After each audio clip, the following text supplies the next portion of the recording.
실제로는 이게 결국 다 과 직접적으로 관련이 있다는 겁니다. 그럼요. 네.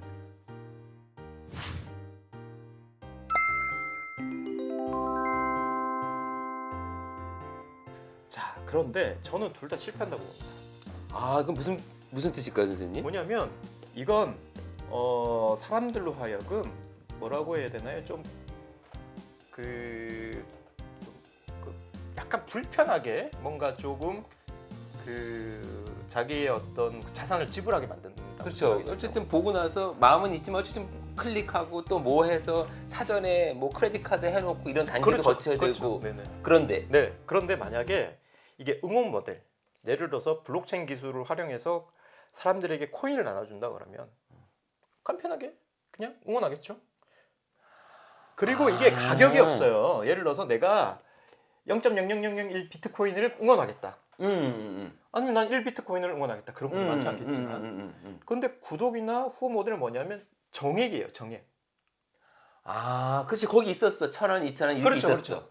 근데 나는 이 가치를 나는 뭐 예를 들어서 초등학생이야. 나는 이 컨텐츠가 너무 좋아. 이 회사가 너무 좋아. 이 언론사가 너무 좋아. 1,000원 나한테 크잖아요. 그렇죠. 그러면 적은 돈이라도 나에 맞게끔. 네네네. 아, 나는 이런 식으로 응원할 거야. 이 네. 정도만 응원할 거야. 이런 모델로 해서 응원 모델이다. 응원 모델. 박수 쳐주고 아. 가입을 할 필요 없고 정액이 아니고. 이거는 기본적으로 어쨌든 블록체인 기반 기술이 있기 때문에 또 가능할 수 있겠네요. 네, 사실은 어떻게 보게 되면 우리의 응원 모델은 멀리 있진 않아요. 왜냐하면 좋아요, 구독 꼭 눌러주세요. 이거 응원이잖아요. 응원이에요. 근데 그 돈은 안 들어가잖아요. 돈 안 들어오잖아요. 근데 만약에 블록체인 기술, 암호화폐 기술을 활용하면 좀 더 쉽게 하지 않을까. 그렇지. 마치 이것처럼 네. 거기에다가 이제 뭐 돈이란 표현이 적절하지 않을 수는 있지만 그런 식으로 아주 간편하게 사용자들이 너무나 쉽게 할 수 있게 만들어주는 거군요. 그러면 그 데이터는 언론사에게 들어오겠죠. 아. 언론사는 그걸 활용해서 다른 것들을 할 수 있고, 또는 광고 회사가 만약에 내가 암호화폐를 예를 들어서 뭐 100이라는 단위로 구입을 했어요. 그죠? 이 100이라는 단어의 그 단위를 구입해서 이용자에게 이걸 활용하고 싶은 이용자로 하여금 광고를 보게 만들고 싶은데 기존에는 정보가 없기 때문에 그냥 뿌리는 거잖아요. 그렇죠. 지금은 특정 언론사 타겟팅할 특정인에게 수가 있겠죠. 타겟팅을 할 수 있죠. 그렇죠. 광고 효과가 극대화될 수 있겠죠. 아, 선생님 하나만 더 네네. 여쭤볼게요. 관련돼서. 저 같은 경우 또 아시다시피 UX 쪽으로 하는 네네네네네. 사람이잖아요. 이런 상황에서 UX 중요한가요? 지금 말씀드린 건 다 UX 아닌가요? 지금 말씀드린 게 단지 기술이 아니라는 겁니다, 네, 여러분. 다 UX잖아요.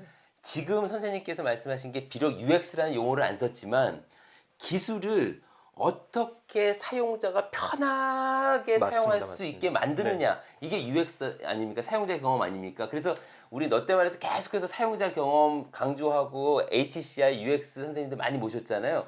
결국은 사용자는요 자기가 그것을 사용할 때 행복하지 않으면 안 사용합니다. 플러스 편안해야 돼요. 편안해. 그 행복하다는 간편해야 안에 돼요. 그렇죠. 그 안에 저는 이제 그 표현에 다 들어간 건데 이제까지는 사용자가 뭔가랑 불편해. 뭐 꺼내야 되고 지갑에서 뭐 해야 되고 하는데 지금은 블록체인이라든지 NFT도 블록체인 기반이거든요. 네. 이런 것들이 있기 때문에 내 신원도 확실하고 이게 내 거라는 소유권도 확신하고 이런 게 너무나 간편하게 다 돼 있기 때문에 클릭 하나 터치 하나로 이루어지는 거거든요. 당연히 사용자 경험이 중요할 수밖에 없죠. 그럼요. 네.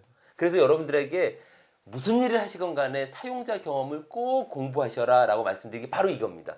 선생님께서 사용자 경험이란 말씀을 안 하셨을 뿐이지 실제로는 이게 결국 다 사용자 경험과 직접적으로 관련이 있다는 겁니다. 그럼요. 네. 아 이제 시간이 벌써 다 돼가지고요. 한 두 가지 정도만 네네네. 선생님 말씀드릴게요. 4차 산업혁명이라는 이야기도 많이 하고 네. 디지털 트랜스포메이션이라는 이야기도 많이 네네네. 합니다. 언론 4차 산업혁명 시대에도 여전히 중요할까요? 언론이라는 용어 자체가 어떻게 변할지는 모르겠지만 저는 인류가 있는 이상 뭐 당연히 언론은 중요하다고 생각이 들고요. 그 언론을 그냥 간편하게 말씀드리면 뭐 언론, 저널리즘 이렇게 연결시켜 버리면 뉴스 컨텐츠를 만드는 자가 언론인이잖아요. 뉴스 컨텐츠를 만드는 기업이 언론사입니다. 그죠? 그렇기 때문에 언론이라는 것은 이 뉴스 컨텐츠에 집중을 좀 해야 되는데 뉴스라는 것은 여러분 인류가 호기심이 사라지지 않는 순간 아. 뉴스는 있게 되는 거죠. 그리고 아시겠지만 여러분들이 그런 경험을 하시잖아요. 뭐 다른 사람은 다 알고 있는 정보를 나만 모른다? 정보의 소외감을 느끼게 될 때 뉴스를 또 찾아볼 수밖에 없는 거죠. 그리고 중요한 건 뭐냐면 뉴스가 실생활에서 굉장히 많이 중요한 그 역할들을 합니다. 예를 들어서 정부가 어떤 그 시민들에게 국민들에게 뭔가 알릴 때나 혜택을 줄 때나 뭐 이럴 때 뭐 당연히 뉴스가 작동을 하게 되고요. 그리고 사회적으로 좀 공감대가 형성돼야 될 컨텐츠들도 당연히 뉴스가 작동해야겠죠. 그렇기 때문에 언론의 역사, 언론학의 역사를 그 미디어적으로 이야기하지 않고 개념적으로 말씀드리면 언론학은 커뮤니케이션과 관련된 것이기 때문에 당연히 인류가 나타나면서 생겼고요. 인류가 사라질 때까지는 생기지 않았기 때문에 말씀드렸지만 기술로서 뭔가 조금 변화의 방향이나 움직임이나 약간 변형은 있을 수 있지만 그건 미디어의 변형, 기업의 변형, 언론인의 변형이겠죠. 근데 4차 산업이 아니라 5차 산업, 6차 산업이 일어나더라도 그 가치는 변하지 변하지 않겠네요. 않는다. 근데 중요한 건 뭐냐면 이걸 전문적으로 생산하는 언론인이나 언론사들이 힘들어지고 있다라는 거죠. 그래서 이걸 조금 더 응원할 수 있는 문화? 예를 들어서 그런 말씀을 드리는데 페이크 뉴스 여러분들 이야기 많이 하시잖아요. 페이크 뉴스를 없앨 수 있습니까? 기술적으로 없앨 수 없습니다. 기술이 발전하면 페이크 뉴스는 더 많이 보이겠죠. 자, 그러면 할 수 있는 건 뭐? 좋은 언론이 많이 노출되게 만들어주는. 근데 많이 노출되게 만들어주려고 그러면 기본적으로 알고리즘에 의해서 많이 이용하는 사람이 되는 거잖아요. 그러면 어떤 논리가 필요하죠? 많이 응원해줄 수 있는 그렇죠. 문화가 필요한 거죠. 그렇죠. 그런 어떤 흐름이 있다는 거고요. 그래서 저는 기술이라는 것이 중요하긴 하지만 기본적으로 언론이라는 것이 훨씬 더 중요하다. 대신에 이게 여기에 기술을 접합시켜야 되는데 이 기술에 대해서 언론인들, 언론사들 그리고 언론인을 지망하는 여러분들이 좀 따라가줬으면 좋겠다라는 말씀을 드립니다. 이제 마지막 질문입니다, 선생님. 지금까지는 이제 미디어, 뭐 언론, 컨텐츠 이쪽 분야에 관심 있는 친구들에게 전달하는 메시지였다면은 네네네. 이제 마지막 질문은 우리 MZ 세대 친구들에게 미래를 어떻게 준비하면 좋을지 그 조언을 좀 부탁드리겠습니다. 예. 저는 여러분들이 보시기에 어떻게 보게 되면 제가 70년 초반생이기 때문에 꼰대로 이제 아마 포지셔닝이 될 수 있을 것 같습니다. 근데 감사한 경험을 요즘에 하고 있는데요. 제가 이직한 곳이 이직한 곳에 제가 나이가 제일 많아요. 제일 많은데 요즘에 이제 취업하고 계시는 분들이 소위 말해서 MZ 세대지 않습니까? 근데 그들을 보게 되면 어떤 생각이 드냐면 과거에 이제 꼰대로서 바라봤던 관점들은 뭐냐면 걱정된다 앞으로. 최근에 이제 보는 관점 뭐냐면 이 친구들한테 우리 미래를 맡겨도 되겠구나. 우리 미래는 밝다는 생각이 들어요. 어떤 계기가 또 있었을까요? 일단은 저희들보다 능력이 탁월합니다. 그건 인정. 네, 탁월합니다. 그건 인정. 여러분들이 능력은 탁월하고요. 정말 탁월해. 그리고 이런 여러분들의 능력은 전 세계적으로 탁월한 능력. 인정 것. 네네네. 그런데 이제 일을 하는 처리가 저희들보다 훨씬 더 합리적이에요. 뭐냐면 이게 조직적으로 봤을 때는 예를 들어서 그런 거죠. 자신의 일을 잘 처리하고 깔끔하게 처리하고 그다음에 그 다음 단계로 넘어가는 것이 굉장히 중요하죠. 여기에 감정이 개입되어서 뭔가 일이 늘어지는 것은 기업적으로 보게 되면 굉장히 효율적이지 않습니다. 근데 지금 MZ 세대들이 하고 있는 건 감정이 없다는 이야기가 아니고요. 일과 자신의 생활이 철저하게 분리가 되어 있더라고요. 그런 어떤 흐름들, 그리고 또 중요한 것은 뭐냐면 기술을 이야기를 계속하고 UX를 이야기를 하고 있는데요. 그들은 이미 체화되어 있다는 겁니다. 태어나면서부터 MZ 세대들은 체화되어 있기 때문에 이런 기술을 이야기하거나 아니, 여러분이 어떤 곳을 가시더라도 예를 들어서 그런데 여러분들이 국문과라서 창작 활동을 하겠다고 국문과 가시잖아요. 그런데 여러분의 생각과 다를 수 있습니다. 3, 4학년이 되게 되면 어떤 기술을 배우냐면 여러분 자연어 처리 배워야 돼요. 지금 국문과에서 자연어 처리 배우고 있거든요.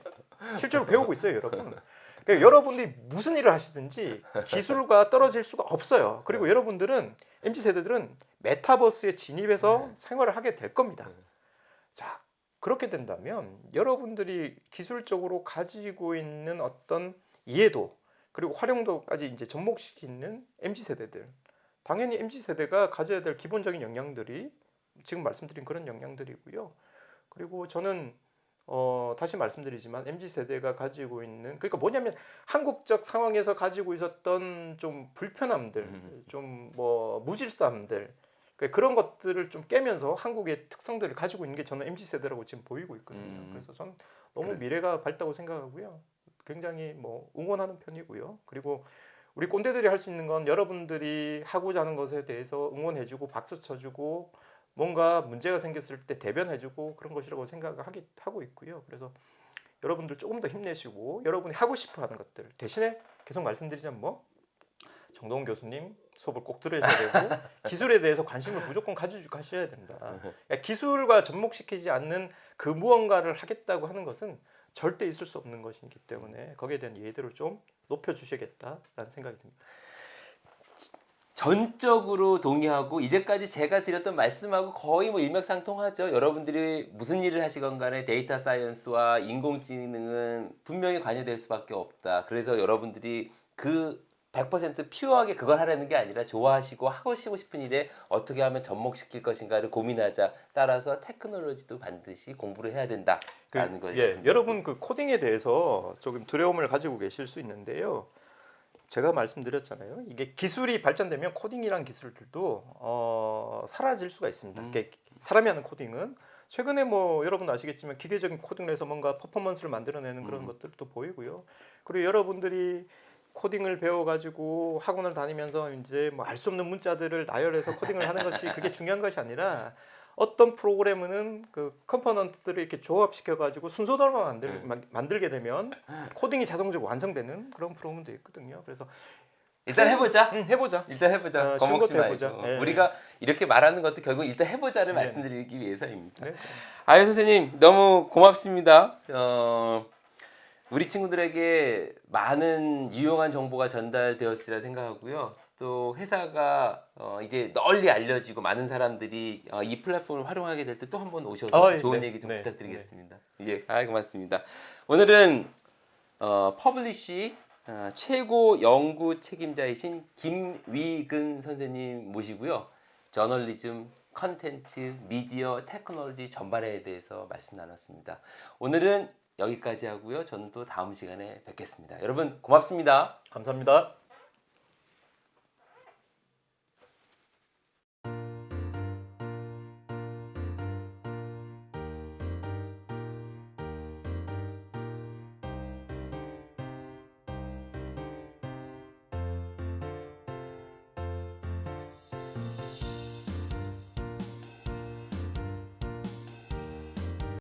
영상이 유익하셨다면 구독, 좋아요, 댓글과 알림 설정까지 부탁해요.